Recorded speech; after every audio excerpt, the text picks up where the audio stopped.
ফিলিস্তিনের গাজায় হামলা অব্যাহত রেখেছে ইসরায়েলি বাহিনী। মাত্র ২৪ ঘন্টারও কম সময়ে উপত্যকাটিতে আরও অন্তত ৬৫ জন নিহত হয়েছেন। সোমবার ভোর থেকে মঙ্গলবার ভোর পর্যন্ত হামলায় ওই প্রাণহানির ঘটনা ঘটে।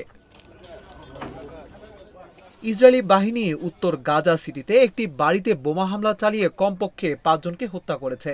দেইর আল বালাতে একটি বাড়িতে হামলায় ৯ জন এবং খান ইউনিসের নাসের হাসপাতালের কাছে একটি মিডিয়া তাঁবুতে বোমা হামলায় ৩ জন নিহত হয়েছেন। সব মিলিয়ে নিহতের সংখ্যা ৬৫।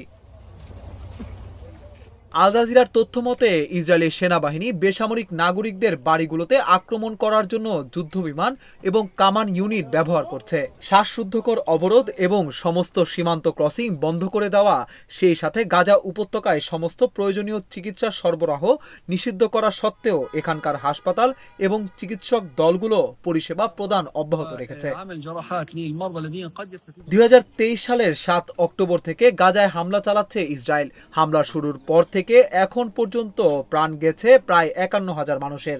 আহতদের সংখ্যা ১,১৫,০০০-এর বেশি। বাস্তুচ্যুত হয়েছে বহু মানুষ। মাঝে গত ১৯ জানুয়ারি যুদ্ধবিরতি চুক্তি কার্যকর হয়, তবে ১৮ মার্চ চুক্তি ভেঙে গাজায় ইসরায়েল পুনরায় হামলা শুরু করে।